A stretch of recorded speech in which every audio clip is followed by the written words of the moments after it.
Welcome to Joel Horn Offgrid. This is Crystal, the Wilderness Quilter. In this video we're showing how you can make your own goose down socks.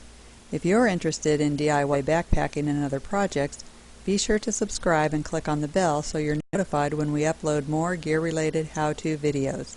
As with our recent ultralight down quilt, you will find the materials list and written instructions for these down socks at wildernessquilter.com. Just click on the link in the description below. For these easy goose down socks, I developed a one-piece pattern with 2 darts to create the sock shape, which eliminates piecing in the sole. You just have to sew the darts, the front and toe seams, connect the inner and outer pieces, and then stuff and close. So let's get started.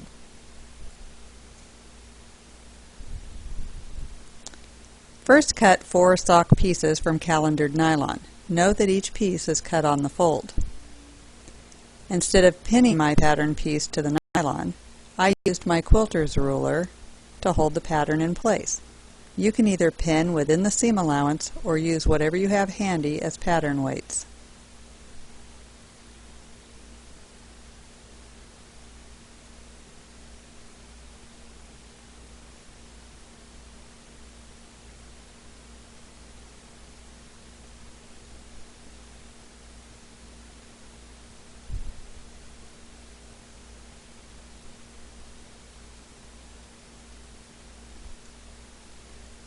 Open up each piece and mark the location of the darts, heel tab, and the start of the stitch line on the shiny side of the calendared fabric.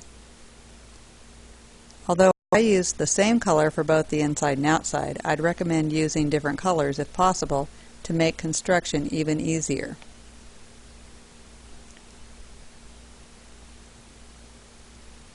Next, cut 4 strips of nylon about a 1/2 inch wide by 2 inches long for heel tabs, which will help keep your inner layer in place when you take off your sleep socks. Sew the heel tabs in place on the shiny side of your fabric. Be sure to sew back and forth a few times. If a tab pulls loose later, you likely won't be able to fix it. Now it's time to sew both darts to each piece. You only need to draw the stitch line on one side of each dart, connecting the mark at the edge and the dot at the point. Then fold your fabric so the top marks match and the end dot is right on the fold.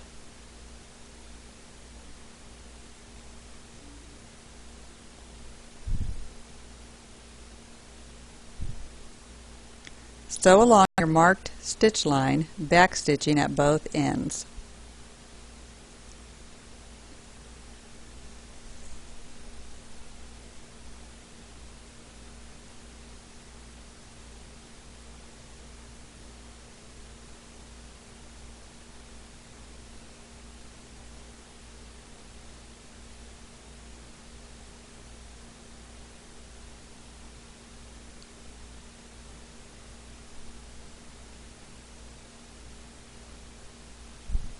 Remove the pins and trim to a 1/4 inch seam allowance.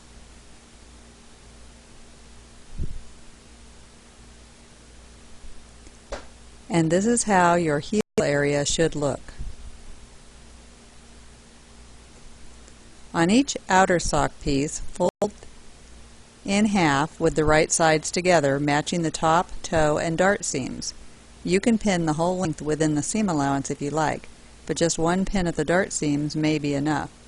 Now sew a 1/4 inch from 2 inches below the top to the toe. Again, always be sure to backstitch whenever you start or stop sewing.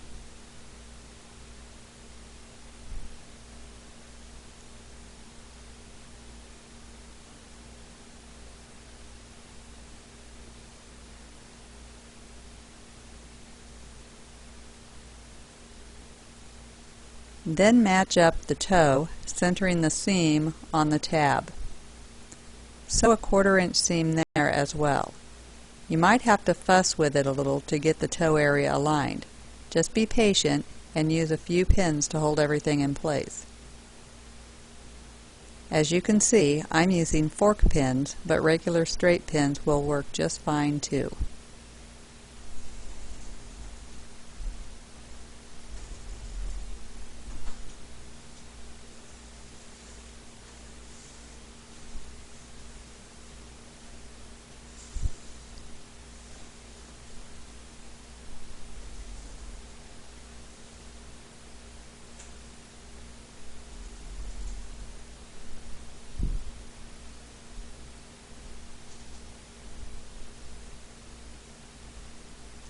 Sew each inner sock piece from top to toe just like you did the outer pieces, except use a 5/8 inch seam.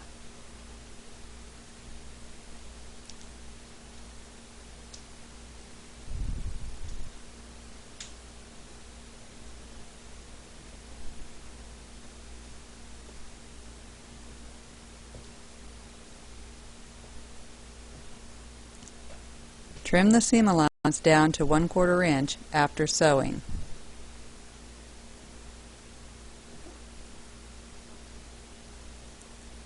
Pin the inner sock toe area. Due to the bigger seam allowance, expect this to require more fussing than the toes of the outer socks.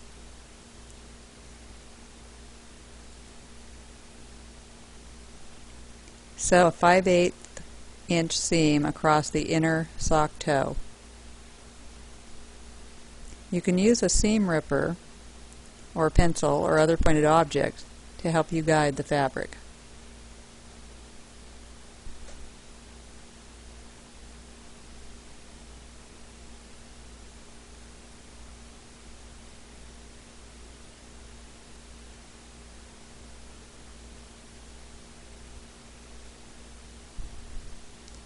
Trim to 1/4 inch seam allowance, but do not trim off the toe tab.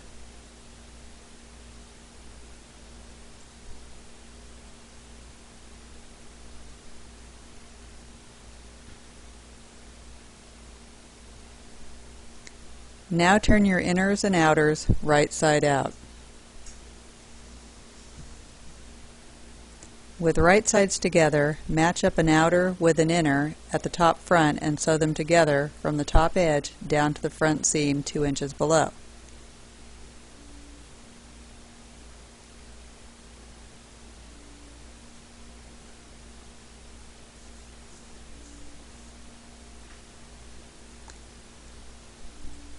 Be sure to overlap the seam a little and backstitch so there's no hole there for down to escape through. Then sew the other side together. Although I turned and sewed back up to the top, I wasn't pleased with the result. I'd recommend also sewing the second side from the top to get a much neater finish. And this is how your sock front should look. Make sure there are no gaps through which down can escape. Turn your sock pieces inside out again. Then overlap the toe tabs and sew each to the seam allowance of the opposite toe. This will provide extra security as the toe tabs will get the most stress when you take your socks off.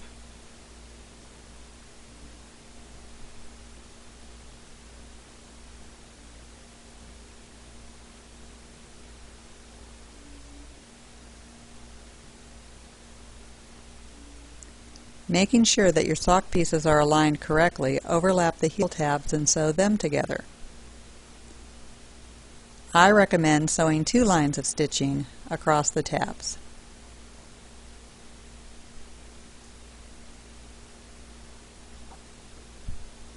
Reach inside the outer and through the fabric, grab the toe of the inner and turn the sock right side out with the liner inside the outer cover. Weigh your sock. As you can see, ours weighed 0.8 ounces. Stuff each sock with down, pushing it well into the toe area. Roll the top of the sock over so the down is more likely to go where you actually want it. Reweigh your sock and add more down until you reach the amount you want. We used 0.6 ounces per sock, but realized later that 0.8 ounces would have been better.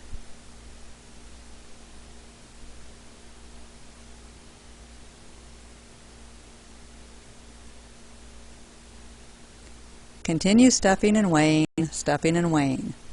As you can see, getting the exact right amount usually takes several tries.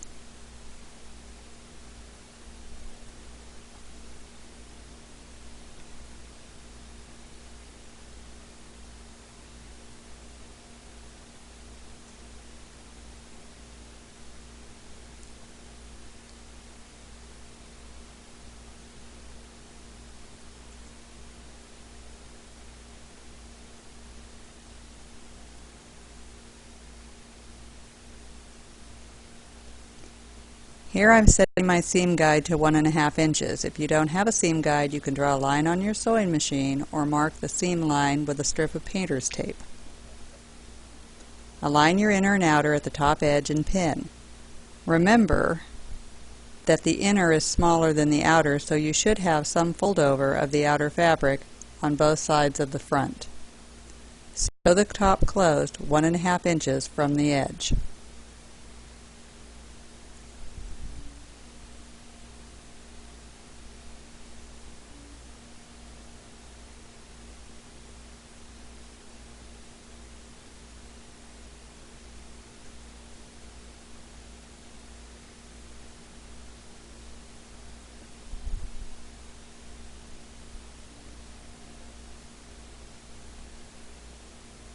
Now sew the layers together 1/4 inch from the edge to create a fold line. Fold on the stitch line and pin. Don't worry if the fold is slightly above the stitch line.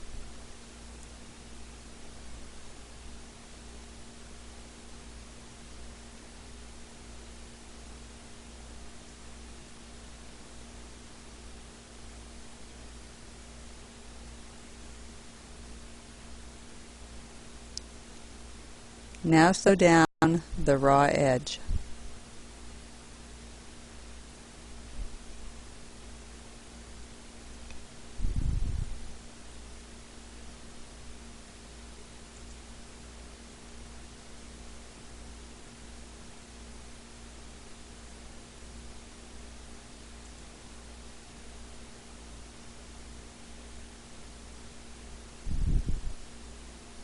Fold the top over 3/4 of an inch and pin, and then sew 1/2 inch from the top edge to form your casing.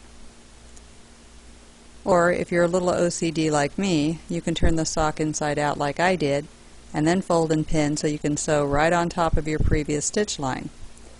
I realize this is somewhat ridiculous on my part, because if you just use thread that matches your fabric, 2 stitch lines won't even show.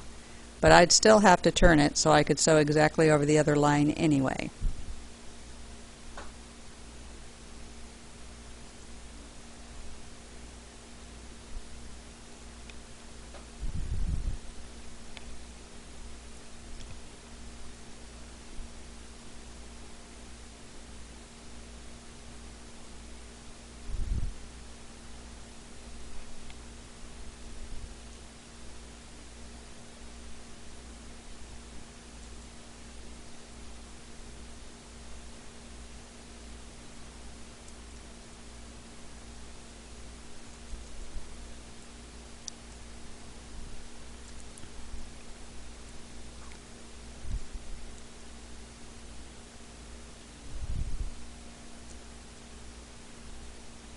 So here I am, turning my sock right side out again.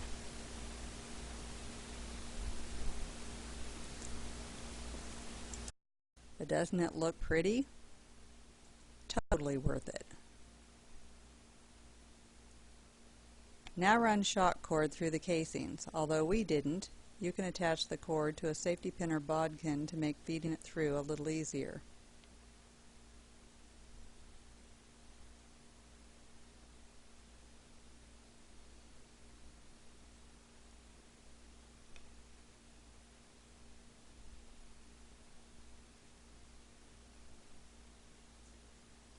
Attach the cord lock and tie the cord ends.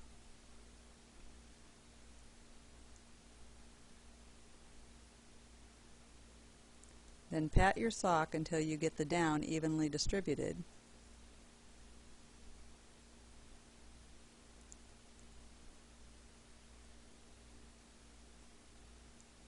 And you're done. We hope you've enjoyed this video. Please leave a comment to let us know what you think and if you plan to make your own easy goose down socks. And don't forget to subscribe and click on the bell to receive notifications when we post more DIY gear projects.